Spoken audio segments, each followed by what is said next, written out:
Hello friends and foes, I am Lee of the Reverie, and welcome to my 1-month channel anniversary special.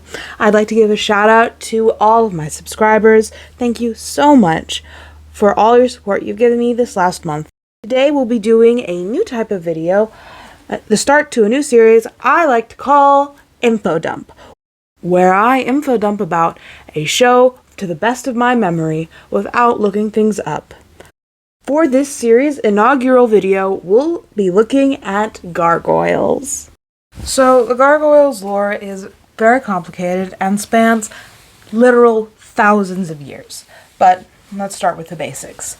This is Goliath. He is the main character, and some would say the most important. So in gargoyle culture, gargoyles typically don't have personal names, at least Scottish gargoyles. They have a very ingrained sense of community and collectivism. The reason Goliath has his own individual name is because he's the leader of the Wyvern clan that was based in Wyvern Castle in Scotland in the late 900s. These are some of the other members of that clan.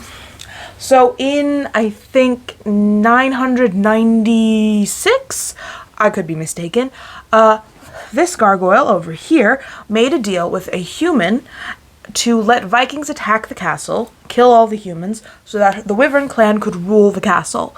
At this point, she didn't have a name, and she hated humans. Though her hatred for humans would only grow with time.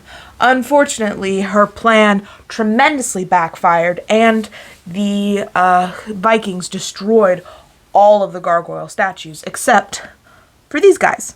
So Goliath and this one were not at the castle at the time. They were on a mission, and these four were all in the rookery, which is where gargoyles keep their eggs. So they were all spared from the massacre.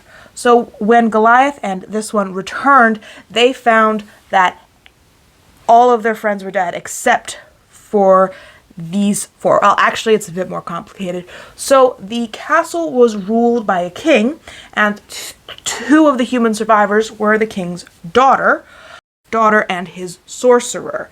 Now, they were captured by Vikings, but eventually they freed themselves, and they went back to the castle and cast a spell on the remaining gargoyles because they believed that they were the ones who betrayed them and led to the slaughter of the rest of the humans at the castle. The spell would turn these four gargoyles into stone forever until Castle Wyvern was risen above the clouds. Eventually, the wizard was informed of his mistake, and at his own request, the same spell was cast on Goliath. And these gargoyles stayed on the castle for the next 1,000 years, while Demona, this one, was still running around. Now, at this point in time, she didn't have the name Demona. She wouldn't gain that for a while longer. So a couple decades later, she was, not minding her own business. She was actually stealing from a human farm when a small boy went out to see what was going on. She scarred his face, leaving 3 claw marks that you see here on his face, and he later became the hunter and named her Demona, calling her a demon, because that's what she was to him, and he would hunt her down for the rest of eternity. The mantle of the hunter would be passed on generation to generation, not always through a bloodline, but sometimes yes. Basically, the hunter would either hunt Demona for their own personal reasons or because of a generational vendetta. This line continued for literal thousand years. So she continued with her crusade against humans, gathering what little gargoyles were left in Scotland, and eventually she made an alliance with Macbeth. Yes, like Macbeth from the play. So her and Macbeth made an alliance, and for a while things were going relatively smoothly. The same arrangement that the Wyvern clan had with the humans of Castle Wyvern, she made with Macbeth, and things went well for a while, but it's Macbeth, and the tragedy is gonna tragedy.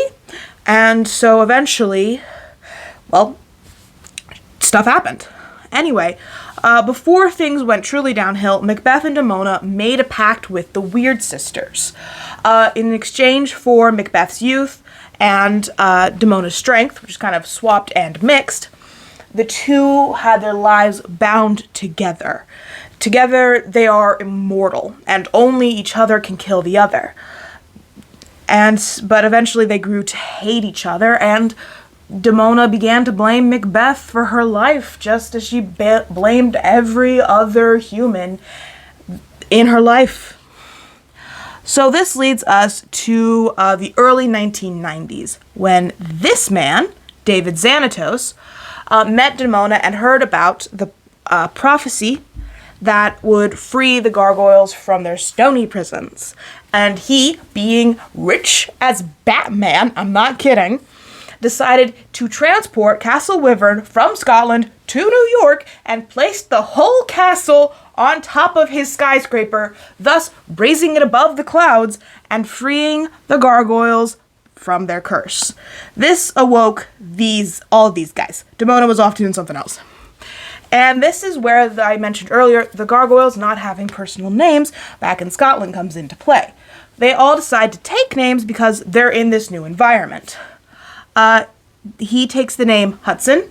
He takes the name Brooklyn. He takes the name Lexington. Oh wait, no, this is Broadway. This is Brooklyn.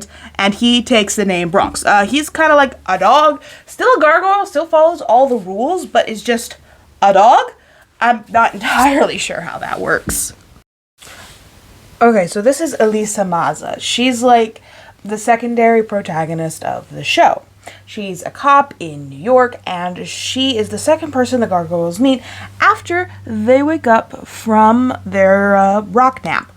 The first person being him, who, David Xanatos, a little backstory on him.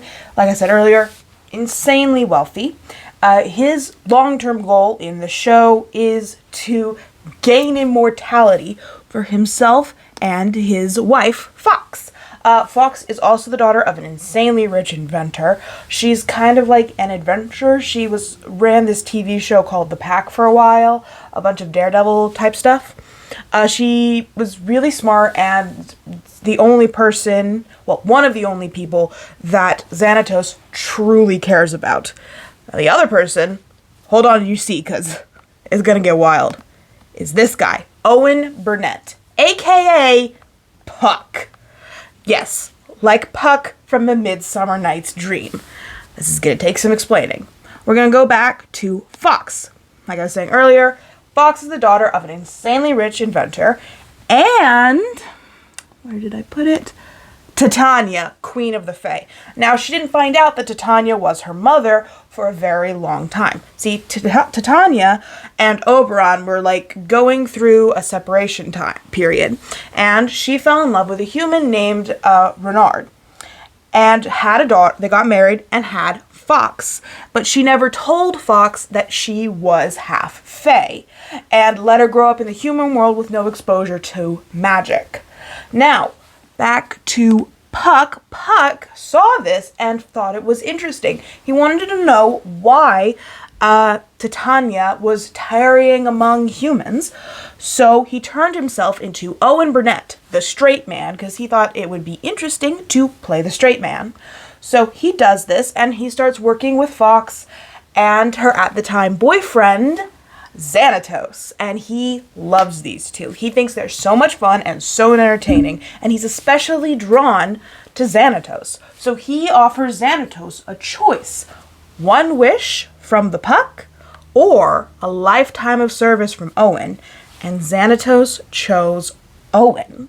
And this choice greatly impressed Puck, and he continued to serve Xanatos in his quest for immortality for the rest of the show. Of course, this is all backstory and happens years and years before the show starts. When the show starts, you don't know that Puck and Xanatos, Puck and Owen are the same person. That's not revealed till like halfway through season 2, when Xanatos and Fox's son is born, Alexander. Now, this is when Titania gets involved again. See, King Oberon has called the Gathering, because basically gathering all of the Fae and his subjects to Avalon, where they live for the Gathering. It's not really stated why or what the Gathering's for. It's just mandatory. And this is happening around the same time Alex is born. So Titania goes to Fox and Xanatos right after Alex is born, and is like trying to finagle taking her grandson without revealing who she is. But then Oberon shows up and is like, okay, we are taking the baby.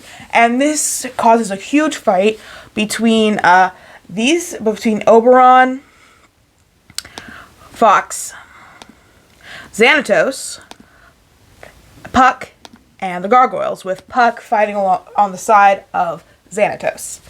Now, eventually, after Fox displays magic herself, Titania and Oberon decide that if Fox can manifest this magic after years and years of living in the human world and never being exposed or trained in it, then they can stay and raise Alex in this world, and that Puck can stay here as well and teach Alex. But whenever he's not teaching or protecting Alex, he gets locked in his Owen form. Now, back to Avalon. Avalon is important. The princess and the wizard that I mentioned earlier managed to save all of the rookery eggs from the Wyvern clan and take them somehow to Avalon, along with a young boy named Tom. There, all those eggs grew up, and one of them, wrong slide. One of them hatched into Angela. Angela is Demona and Goliath's daughter. But by gargoyle customs, she wouldn't have been considered their daughter. She would have been considered the daughter of the clan instead of just their daughter. And they would have considered all children from the rookery as their children. It's a very fascinating communal raising system. Anyway, because she was raised on Avalon by humans, she doesn't have the same cultural elements that the gargoyles did. And because she was raised on Avalon in particular, she didn't age the way that people normally do. You see, the time on Avalon travels about 200 times slower than time in the real world. So while 1,000 years had passed in the real world, only about 40 had passed on Avalon, which is about how long it takes for a gargoyle to mature. See, in general, gargoyles live to be about 200, so they're considered to be full adults at around 40. So there's Angela. So what happened, this is how Goliath and Elisa met her. So what happened was this. Elisa, Goliath, and Bronx, for some reason, got on a boat and traveled to Avalon, and that's where they met the other children from the Wyvern clan, including Angela. And Angela joined her father and Elisa and Bronx, and they traveled around the globe. During this time, they met a bunch of other gargoyles from different clans that they didn't know still existed. They thought that they were the only gargoyles left. They're just the only Scottish gargoyles left. But after all this, they return to New York, and that's when the whole drama with the Xanatos family happens. After that whole mess, Xanatos becomes less of an antagonist and more of just a crazy friend that occasionally does crazy stuff. So, yeah. Also, Elisa Maza does have a brother, but that gets turned into like a hybrid gargoyle creature.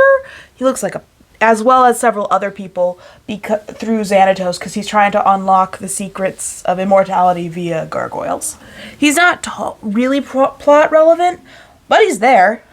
Another fun fact, Brooklyn over here does some time travel back to Japan for a while, and gets a wife and a kid.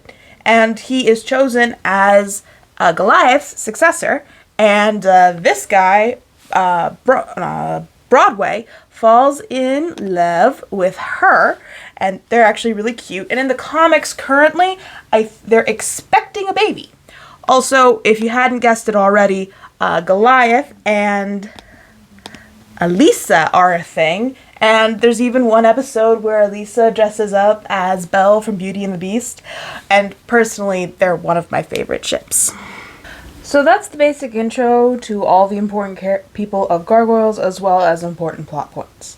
There is a lot going on, and I suggest you go watch the show for yourself. It is really good, but I would steer clear of Season 3. They change animation studios, and it's just a huge dip in quality. Season 2, in my opinion, is the best, but the opening episodes of Season 1 could be a movie on their own. Xanatos is one of my favorite antagonists, and his dynamics with Fox, Gargoyle, Owen, and the rest of the cast is just phenomenal to watch. Elisa is one of the best female protagonists I have ever seen. She has storylines outside of the Gargoyles and Goliath, as well as being phenomenal representation. She's mixed race, Afro-Indigenous, and is just all around awesome. I really love this show and can't wait to talk about it more on my channel. Well, that's all I have for today. Thank you for watching, and thanks again to all of my subscribers. Farewell for now.